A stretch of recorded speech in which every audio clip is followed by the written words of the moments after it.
আজকে লক্ষ্য করে দেখেন বাবা, সেই বিহারীকে বোঝালো মা, শিক্ষা কে দিল? মা। কি গো মা? শিক্ষাটাকে দেয় মা। তো মা দিল, খোকা বড় লোক হতে চাস না, এইরকম শিক্ষা সন্তানকে দাও, সে যেন বিষয়ী না হয়ে যায়। কারণ বিষয় মানে বাবা বিষ, পরবর্তী দিনে ওই বিষয় তোমার শরীরে বিষের মতো কাজ করবে। সেদিন হাজার কাঁদলেও কৃষ্ণ চরণ ধুলা তুমি পাবে না। ওই বিষয়ে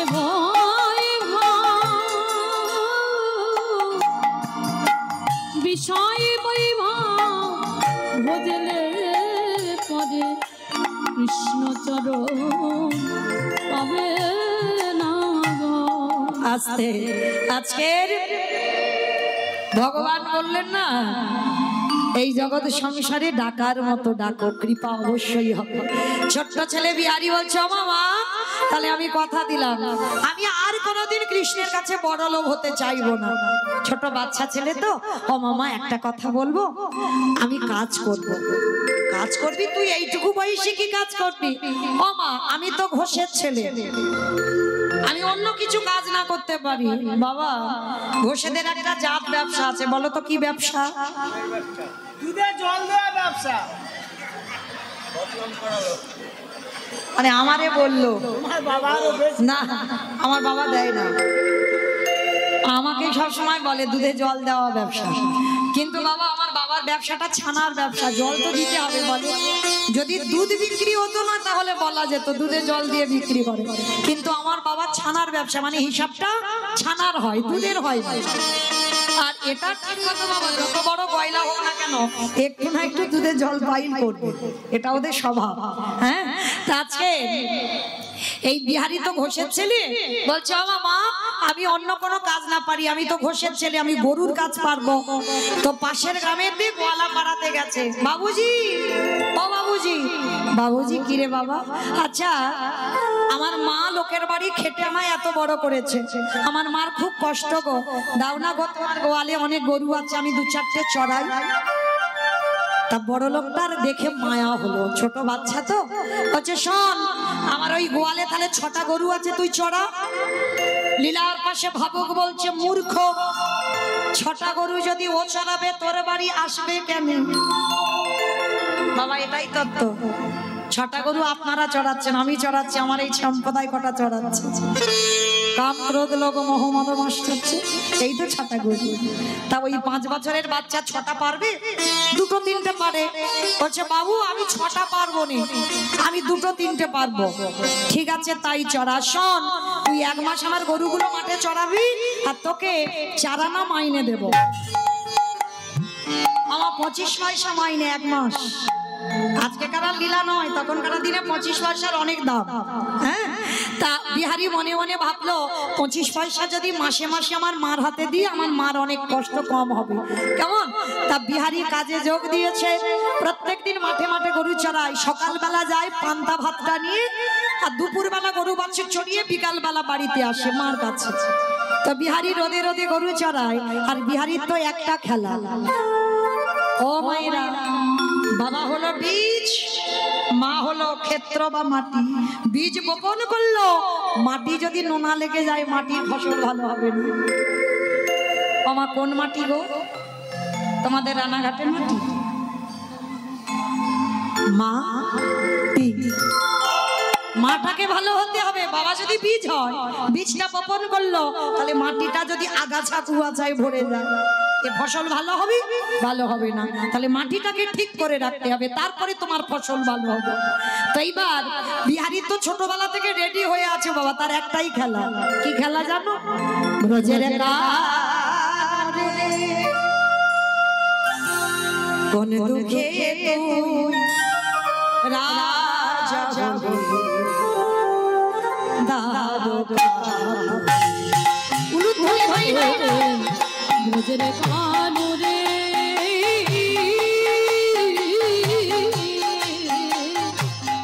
কোন দুঃখে তুই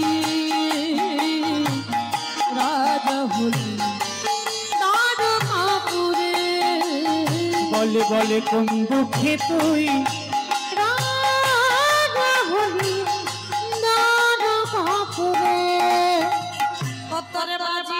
ব্রজে গোঠে রেণু চড়াবে না আরি ধেনু বাজিয়ে ব্রজের গোছে রেণু চড়াবি না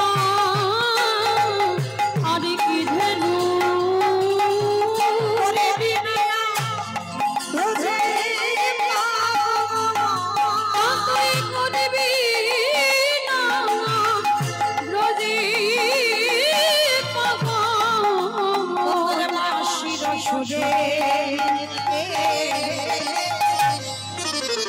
কোন দুঃখে তুই রাজা হলি নানকাপুরে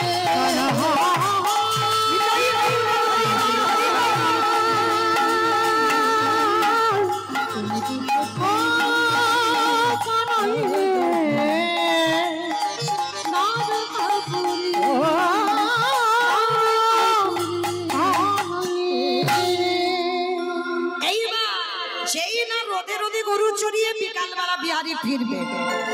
ওমা আপনাদের এই যে গ্রামে আজকের এই হরিবাসরে আমি গাইছি, তা বিহারি রাস্তা দিয়ে গরুর দল নিয়ে ফিরছে, আর কাটোয়া কাঞ্চননগরে একটা পাঠক ঠাকুর ভাগবত নিয়ে বসেছে, ভাগবত পাঠ হচ্ছে।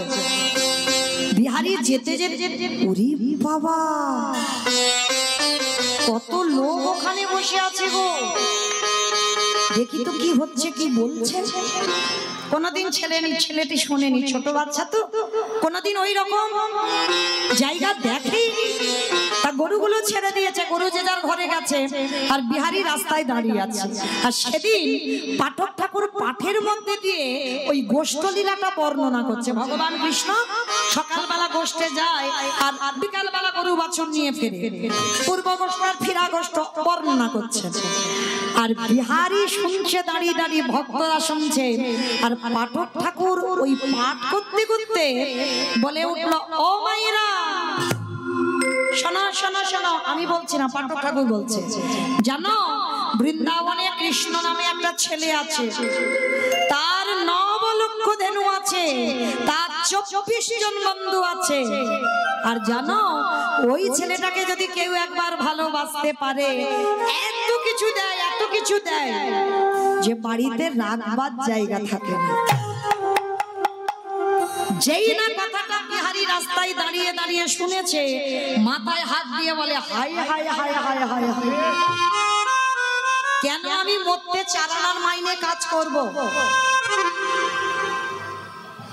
ছোট্ট ছেলের বিশ্বাস, ওই যে বললো কৃষ্ণ নামে একটা ছেলে আছে বৃন্দাবনে।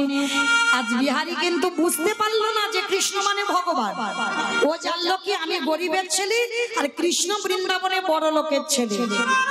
ও বাবা, বললো 9 লক্ষ ধেনু, আমি তো 4টে চড়াবো। 24 জন বন্ধু বলল আমাকে নিয়ে 25 জন হবে, আর বলল নাকি ভালোবাসলে এত কিছু দেয়, নাকি রাখবার জায়গা থাকে না।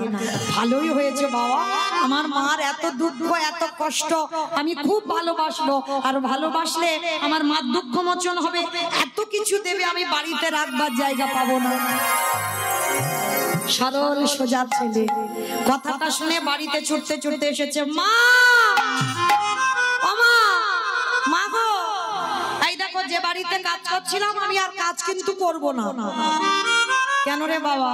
না, যে বাড়িতে কাজ করছি ওই টাকায় কাজ করব না, কাজ যদি করতে হয় আমি কৃষ্ণের বাড়ি কাজ করব। মা কথাটা শুনে চমকে, কোথায় কাজ করবি? কৃষ্ণের বাড়ি বৃন্দাবন, তার 9 লক্ষ ধেনু আমি কয়েকটা চড়াবো, তার 24 জন বন্ধু, আমাকে নিয়ে 25 জন, আর জানো তাকে নাকি ভালোবাসলে এত কিছু দেয়, বাড়িতে রাখবার জায়গা থাকে না। ও মামা বলো আমি ভালো করিনি? মা খিলখিল করে হাসছে, এই পাগল ছেলে, ওইটা তো লীলা, কৃষ্ণ আর বৃন্দাবনে থাকে না। 125 বছর বয়সে জরারাধির তীরে তিনি দেহ ত্যাগ করেছেন। না, তুমি কিচ্ছু জানো না, বৃন্দাবনে কৃষ্ণ আছে আছে আছে। বিশ্বাসে মিলাই বস্তু তর্কে বহুদূর। ভগবত কৃপা পেতে গেলে সবার আগে বাবা বিশ্বাসটা লাগবে। এইটা যার নেই কোনোদিন কৃপা হবে না। ওইটুকু বাচ্চা জানে কৃষ্ণ আমার মতো একজন ছেলে বৃন্দাবনে আছে। মা কিছুতেই বিশ্বাস করাতে পারছে না। মা রেগে গিয়ে বলছে ঠিক আছে ঠিক আছে, আমার কথা বিশ্বাস হচ্ছে না তো শোন, যে পাঠক ঠাকুরের মুখে শুনেছিস তার কাছে যা। তিনি যদি বলেন যে ওটা লীলা, তাহলে আমার ছেলে আমার কাছে চলে আসবি। আর তিনি যদি বলে বৃন্দাবনে কৃষ্ণ আছে, তার কাছে যাবি। বলে ও মা, এইটা তুমি মন্দ বলনি, দাঁড়া। সাষ্টাঙ্গে মাকে দণ্ডবত প্রণাম। মা বলছে হ্যাঁ রে বাবা, প্রণাম করলি কেন? ছোট্ট 5 বছরের বিহারি বলছে ও মামা, পাঠক ঠাকুর যদি বলে বৃন্দাবনে কৃষ্ণ আছে, আমি আর এদিকে আসবো না, ওখান থেকে কাজে চলে যাব। আর যদি চলে যাই, তোমার মতো মায়ের পদধূলাটা তো নেওয়া হবে। ওই জন্য আগে থেকে সেরে যাচ্ছি। মা ছেলের মাথায় হাত দিয়ে বলল খোকা, যে কাজে যাচ্ছিস তুই সেই কাজে জয়ী হয়ে ফিরে আয়। মনে রাখবে বাবা, সব থেকে বড় আশীর্বাদ মায়ের আশীর্বাদ। ওইটা যদি কেউ পেয়ে যায়, তার সব কাজে জয় জয়কার হবে। আশীর্বাদটা দিয়ে দিল। এইবার ছুটতে ছুটতে বিহারী সেই পাঠক ঠাকুরের কাছে গেছে। ঠাকুর মশাই এদিকে এসো, সত্যি করে বলবে, তুমি কালকের এখানে বসে বলনি বৃন্দাবনে কৃষ্ণ নামে একটা ছেলে আছে? হ্যাঁ বলেছি। তুমি বলনি তার 9 লক্ষ ধেনু আছে? হ্যাঁ বলেছি। তুমি বলনি তার 24 জন বন্ধু আছে? হ্যাঁ বলেছি। তুমি বলনি তাকে ভালোবাসলে এত কিছু দেয়, রাখবার জায়গা থাকে না? বলনি? হ্যাঁ রে বাবা, এগুলো বলেছি। তা কি হয়েছে? তুমি জানো, তোমার মুখের কথাগুলো শুনে আমি যে বাড়ির চারানা মাইনের কাজ করছিলাম, আমি কাজ ছেড়ে দিয়েছি। জানো, আমার মার খুব দুঃখ। আমার মা লোকের বাড়ি কাজ করে আমায় এত বড় করেছে। আমি কৃষ্ণের বাড়ি কাজ করব, আর কাজ করে অনেক টাকা রোজগার করব, আর সেই অর্থ দিয়ে আমার মার দুঃখ মোচন করব। যখন ওই ছোট্ট ছেলেটা বলেছে না, পাঠক ঠাকুরের চোখে জল। হায় রে, আমি এত এত শ্লোক মুখস্থ, এতবার ভাগবত পড়েছি, আমার এতটুকু চেতনা জাগেনি। আর এইটুকু দুধের বালু, এর এত বিশ্বাস যে কৃষ্ণ বৃন্দাবনে আছে।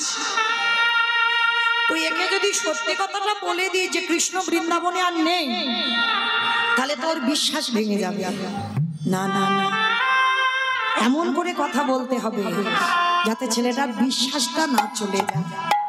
শোন খোকা, তুই যে যার জন্য এসেছিস, শোন বল, আমার এটাকে বৃন্দাবনে কৃষ্ণ নতুন করে লীলা করবে না, কিন্তু বিহারী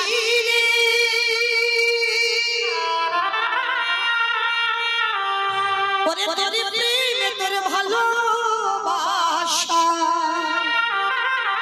নতুন করে লীলা করিতে হবে। পুরী বিহার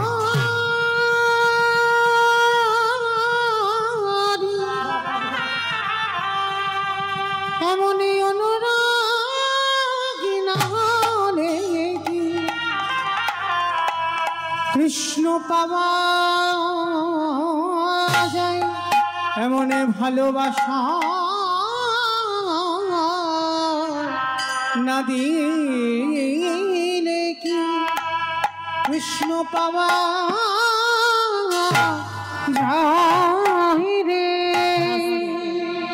বাবা মনে রাখবে, প্রকৃত গুরু যদি হও,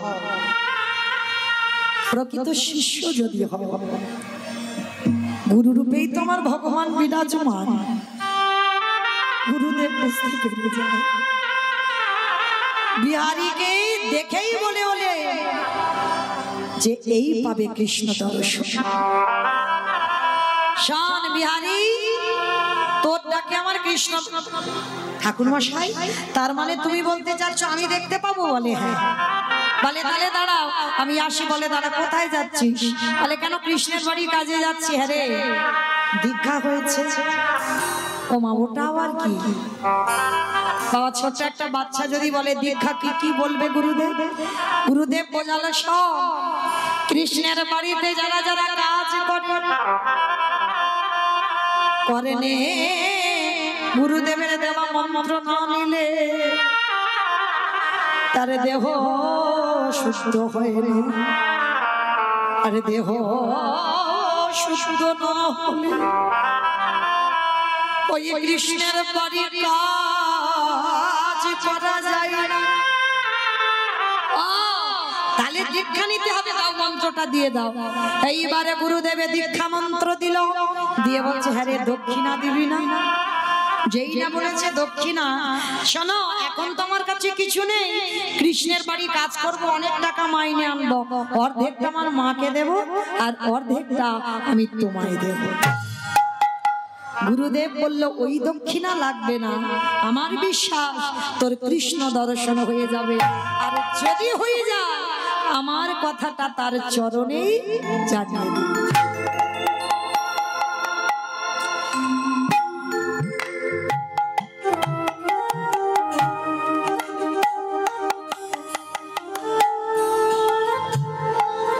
হরি বল। দূরের মানুষ তো যেতেই হবে বাবা, রাত হচ্ছে তো। রাধে রাধে। বেশ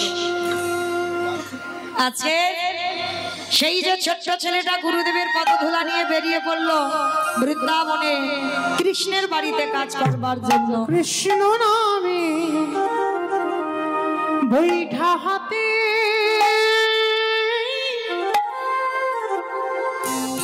চলে রে তোরি মাইয়া।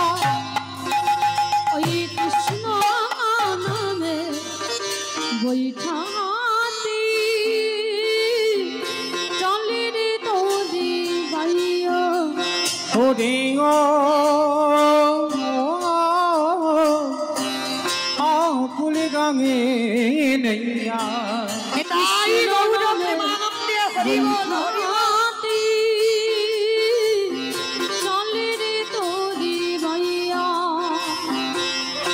আকাশ ঘিরে মেঘে জমেছে ভয় কিরে তো কৃষ্ণ আছে কৃষ্ণ নামে ঘন ঘটা দেহে গুড়াইয়া। ওরে ও আকুল গায়ে কৃষ্ণ নামে বইটা হাতে চলে তোরি বাইয়া। কৃষ্ণ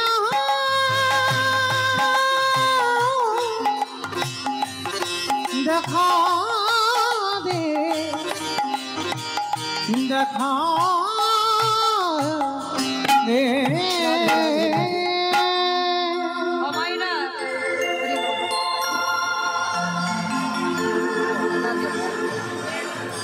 আস্তে আস্তে আস্তে মাইরা 10টা মিনিট, একটু 10টা মিনিট সময় দেন, কারণ লীলাটা আমার বিহারী বৃন্দাবনে প্রবেশ করুক 10 মিনিট, একটু 10 মিনিট সময় দেন।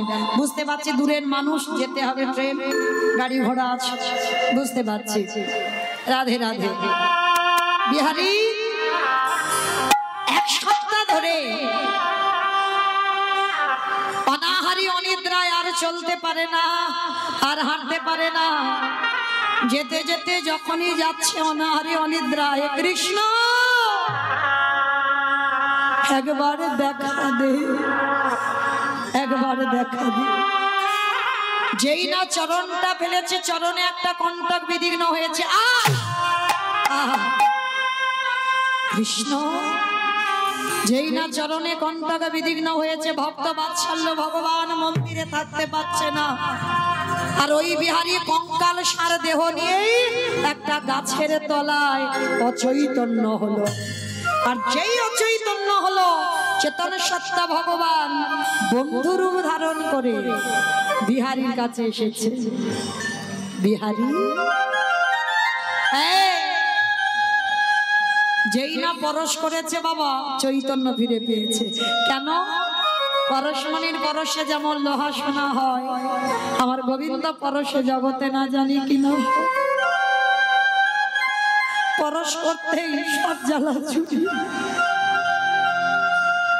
বন্ধুকে ধরি বলছে, হ্যাঁ বন্ধু তোমার নাম কি? ভগবান বলছে আমার নাম বিপদ ভঞ্জন মধুসূদন।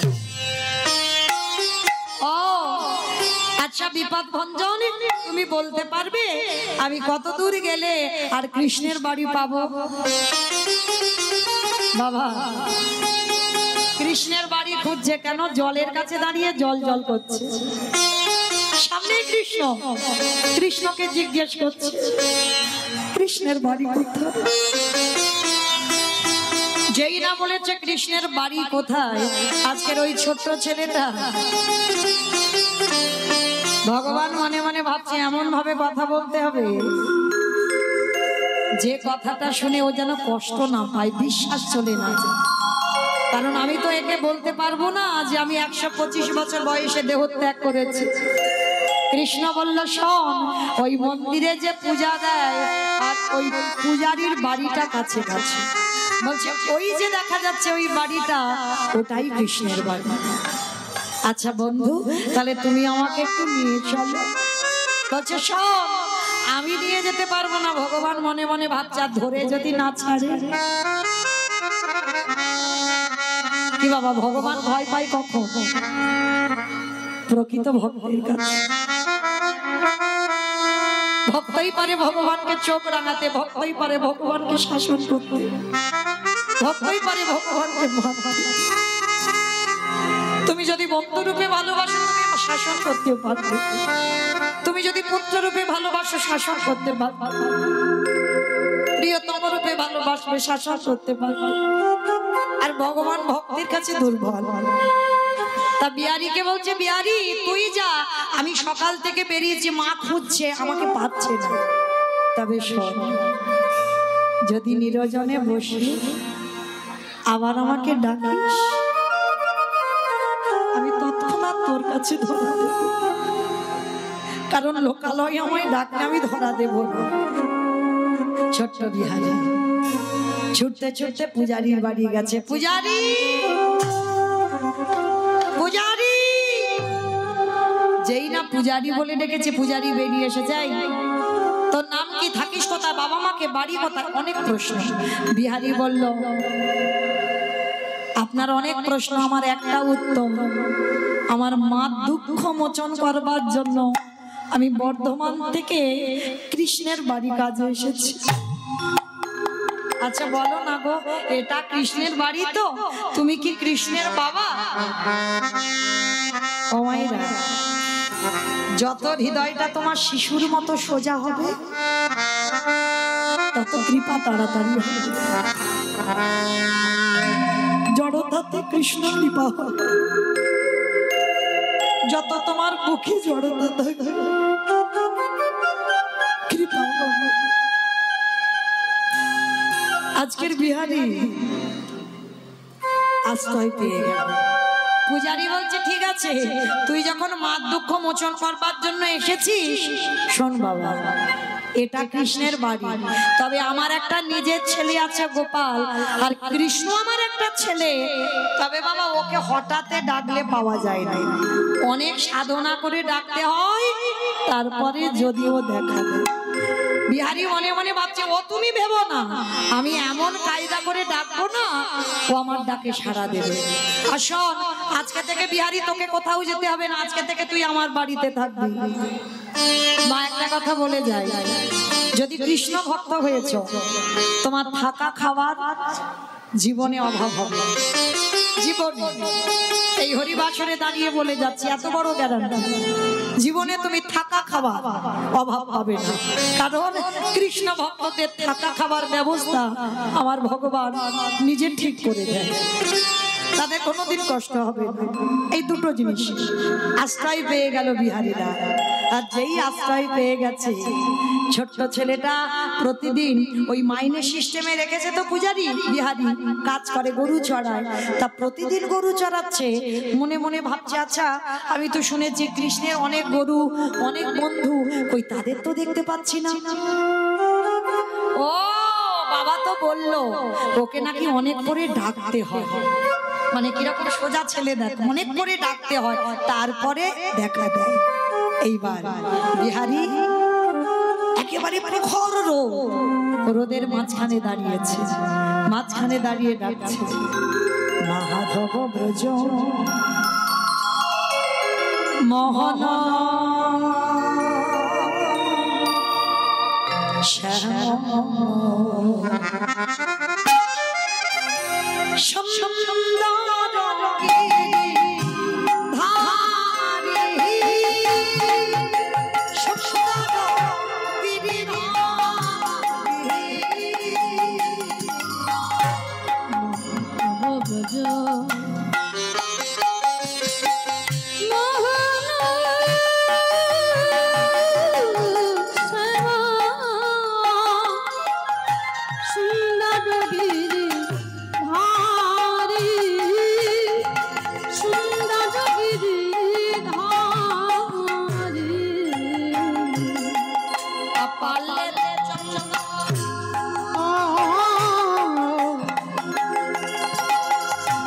ময়ূর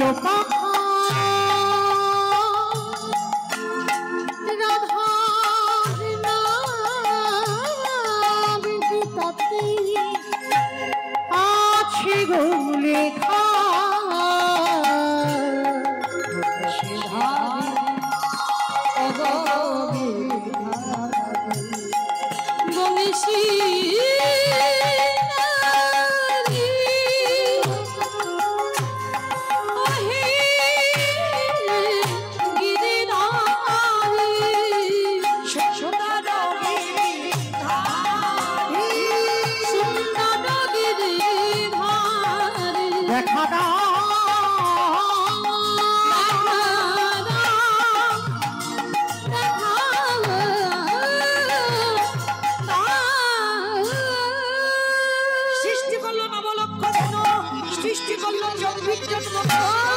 ভগবান মাঝখানে মুরলী বাদন করছে। ওই তো আমার কৃষ্ণ মুরলীর ধ্বনি বলবে, ধ্বনি মায়েরা, ওই তো বাসি হাতে বন্ধু বন্ধু। আজকে যা হওয়ার হলো, কালকে তোর সঙ্গে তোর মাঠে গরু চড়ে, পরের দিন হয়ে গেল একাদশীর উপবাস। বিহারি মাঠে এসেছে, আর মাঠে এসে বাবা হঠাৎ দেখে না সারা দুপুর হয়ে যাচ্ছে, খাবার কেউ আনছে না। ভগবান মনে মনে ভাবছে, যাই ভক্তের নাম তো সবাই ভুলে গেছে, কিন্তু আমি তো ভুলতে পারি না, ভক্তের খাবারটা আমি দিয়ে আসি। ও মায়েরা, কতজন একাদশী করবেন একবার হাতটা তোলেন তো দেখি। এই কজন একাদশী? আর হাত কই? খিদে পাই গো, খিদে পায়। সংসার সুখের হয় পুরুষের গুণে। আমার সংসার সুখের হয় পুরুষের গুণে। কাদের গুণে? রমণীর গুণ। তা রমণীর গুণ যদি হবে, রমণীর গুণগুলো কই? তাহলে একাদশী সব হাত উঠলো না কেন? হ্যাঁ, মনে রেখো, অপরাধ নিও না মা। একাদশী তিথিতে যারা যারা অন্ন সেবা করবে, গোমাতাকে হত্যা করলে যে পাপ হয় সেই পাপের বোঝা দিতে হবে। একাদশী তিথিতে অন্ন সেবা করলে, পিতামাতাকে হত্যা করলে যে পাপ হয় সেই পাপের বোঝা নিতে হবে। একাদশী তিথিতে অন্ন সেবা করলে, গোমাতাকে হত্যা করলে যে পাপ হয় সেই পাপের বোঝা নিতে হবে। এইগুলো খেয়াল রাখতে হবে, আমরা জেনে যেন বাবা না জানার ভান না করি। কেমন? আজ বিহারি একাদশীর উপবাস। এইবার একাদশীর উপবাস করে যখন মাঠে খেলছে, ভগবান ওই গোপালের রূপ, মানে পূজারীর ছেলে সেজে বিহারীর খাবার নিয়ে খাইয়ে দিয়ে এসেছে। আর বিহারি বিকালবেলা এসে বলছে, বাবা একদিন আমি নাই বা খেতাম, তুমি আমার ওইটুকু ভাইকে পাঠিয়েছো, হ্যাঁ কেন পাঠালে? একদিন একাদশী নির্জলাই হতো। বাবা বলছে, আমি তো কাউকে পাঠাইনি। গোপাল বলছে, আমি তো যাইনি। তাহলে কাজটা কে করলো? এইবারে যেই না মন্দিরের দরজা খুললো,